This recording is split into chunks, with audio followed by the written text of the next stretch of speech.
Bonjour. Alors, pour les scorpions, là on va voir la période donc du 20 juillet au 19 août. On va regarder dans les cartes les messages, les conseils qui vous sont donnés pour accueillir cette période au mieux. On va commencer par là. Hop, la lune. C'est marrant, on est à la nouvelle lune. La lune. Alors la lune, qu'est-ce qu'elle vous dit? La lune.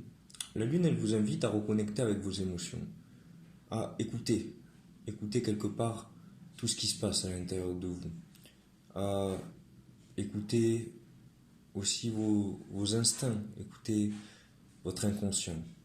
Qu'est-ce qui se passe? Qu'est-ce qui, quelque part, dirige votre vie? Qu'est-ce qui vous empêche d'y voir clair?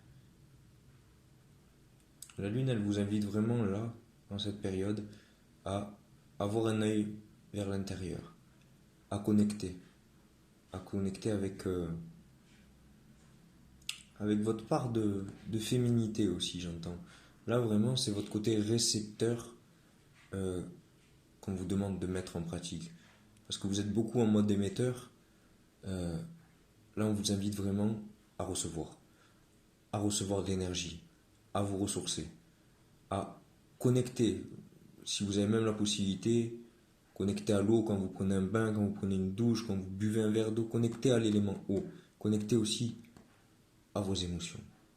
Connectez à cette, connectez aussi à vos mémoires, à tout ce qui a pu être engrammé, toutes les mémoires qui ont pu être instaurées depuis votre enfance.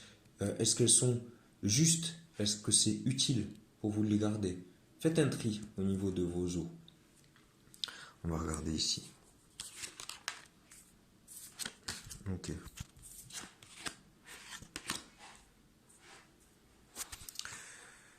Ok, alors, bon, on s'affole pas, hein, la schizophrénie, c'est... on va la détailler. Là, c'est votre thème principal, c'est ce qui se passe actuellement aujourd'hui. C'est comme si vous étiez un peu en dualité à l'intérieur de vous. Vous voyez, le bonhomme, là, il sait pas quoi faire. Est-ce que je fais ce choix? Est-ce que je fais ce choix-là? Je sais pas, le temps, il passe. Les trucs, ils sont en train de s'écarter de plus en plus. Et ça va être trop tard de faire un choix au bout d'un moment. Parce que le bonhomme, il va tomber. Et là, c'est un peu vous aujourd'hui. Vous avez peut-être des difficultés à faire des choix. Vous avez des difficultés à vous entendre penser. Parce que là, on voit vraiment tout ce brouillard qui est là, tous ces nuages. Et là, ça manque de clarté. Ça manque de clarté. Vous voyez, les oiseaux, là, ils se suivent quelque part. Ils vont à droite, après ils vont à gauche. Et vous, là, vous stagnez, vous êtes au milieu. Donc là, on vous invite clairement à faire un choix. Aller à droite, aller à gauche, il n'y a pas de bon ou de mauvais choix. Il n'y a que des expériences différentes. Vivez-le. Là, ce qui se passe à l'intérieur de vous et ce dont vous n'avez pas conscience, c'est le contrôle. Donc vous êtes dans un contrôle monumental. Vous voyez, là, on a le bonhomme là qui serre les poings, là, il tape du poing sur la table.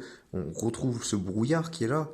On est vraiment dans une espèce de brouillard mental. C'est les pensées qui créent ce besoin de contrôler. Alors que ça crée plus de déséquilibre qu'autre chose, hein, vraiment. Là, ce qui se passe à l'extérieur de vous, c'est que vous recherchez, et on vous le montre en plus, qu'il y a une certaine harmonie qui est présente. Oui, c'est marrant, on voit les deux petits oiseaux qui vont d'un côté, hop, les deux dauphins qui sortent. Les dauphins, vraiment, ils ont cette capacité à s'écouter penser, à écouter le cœur, à écouter la fluidité des événements. Vraiment, cette harmonie, elle va arriver de plus en plus. Dès que vous sortez ce contrôle, vous êtes dans l'harmonie. Et vous le savez. Donc, regardez qu'est-ce qui peut, dans vos mémoires antérieures, dans vos mémoires passées, qu'est-ce qui a pu entraîner ce besoin de contrôler? Est-ce qu'il y a des sentiments d'insécurité? Est-ce que vous ne savez pas où vous allez? Du coup, vous vous raccrochez à des petits détails. Aujourd'hui, voilà, on vous dit que vous êtes arrivé à maturité, que vous avez fait un tour complet, que comme le fruit, vous êtes prêt à tomber de l'arbre. Donc il n'y a pas besoin de forcer ou de se torturer la tête.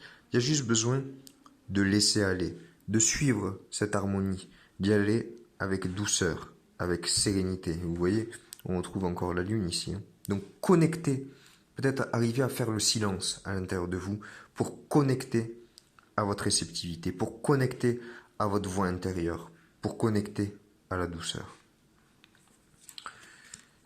Hop, voilà votre solution.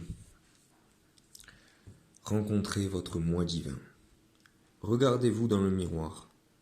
Prenez le temps d'observer vos yeux. Soyez à l'écoute de l'énergie qui se dégage de vous. Vous connaîtrez exactement l'identité de votre moi divin en explorant la sagesse de votre regard. Et vous voyez, il y a quand même des mots qui reviennent. On parle du miroir, on peut voir un miroir ici.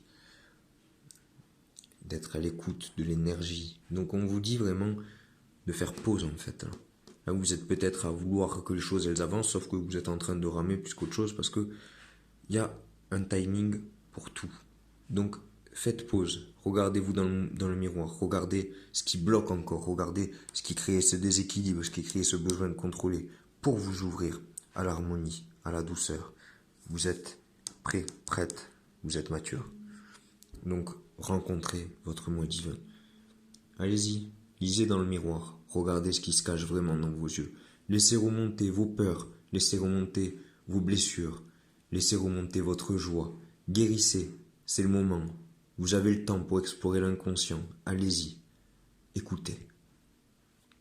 On va regarder les petits conseils qui vous sont donnés là. Hop, le loup.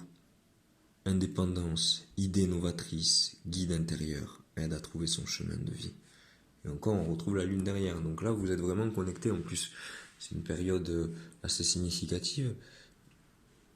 Connectez vraiment à vos émotions, là, hein, parce que c'est comme ça que vous allez pouvoir trouver ce guide intérieur, où vous allez peut-être être dans la réceptivité de votre moi divin, sans avoir besoin de guide extérieur. Si vous êtes en adéquation, en alignement avec ce guide intérieur, c'est ok. Il n'y a pas besoin du reste. On retrouve cette indépendance qui est nécessaire pour trouver votre voie. Voilà des petits conseils qui sont donnés ici. Les esprits des racines. Plonge ton esprit dans les profondeurs de la terre. Enracine-toi. Alors vous enraciner, c'est déjà être dans le moment présent. Pas regarder qu'est-ce qui va se passer demain, comment les choses elles doivent avancer, comment là vous partez dans un futur qui n'existe pas, vous partez dans une illusion qui est que dans votre tête. Donc là, reconnectez à la terre. Allez marcher si vous le souhaitez. Connectez, rien que vous pouvez marcher pieds nus par exemple, vous pouvez visualiser des racines qui descendent de vos pieds pour aller au centre de la terre. Vous pouvez juste émettre l'intention d'être enraciné, d'être connecté à là où vous vous trouvez maintenant. Pas plus tard, pas avant, juste maintenant. Hop. Et l'autre message, les gnomes élémentaux de la terre. Donc là, on vous invite vraiment à connecter à la terre. Fais preuve d'esprit pratique. Sois réaliste et plus organisé. C'est un bon moment pour mettre de l'ordre dans ta vie. Ok, très bien. Alors, j'irais même pour mettre de l'ordre dans votre vie intérieure déjà. De regarder qu'est-ce qui se passe. Parce que mettre de l'ordre et être organisé, c'est bon. C'est quand ça devient obsessionnel qu'on est dans le contrôle. Donc, être carré et avoir un esprit pratique, ça sera forcément utile pour avancer. Trouvez cet équilibre. Trouvez ce qui résonne. Vraiment, allez reconnecter à la terre. Je pense qu'il va y avoir des espèces de révélations et de la compréhension sur pourquoi vous bloquez. Et laissez venir. S'il y a des choses inconfortables à regarder, regardez-les en face. Au moins après, ça vous embêtera plus. Connectez à votre terre intérieure. Connectez à la terre, là où vous habitez. Connectez à la lune. Là, je pense que le message, il est clair. Voilà pour les scorpions.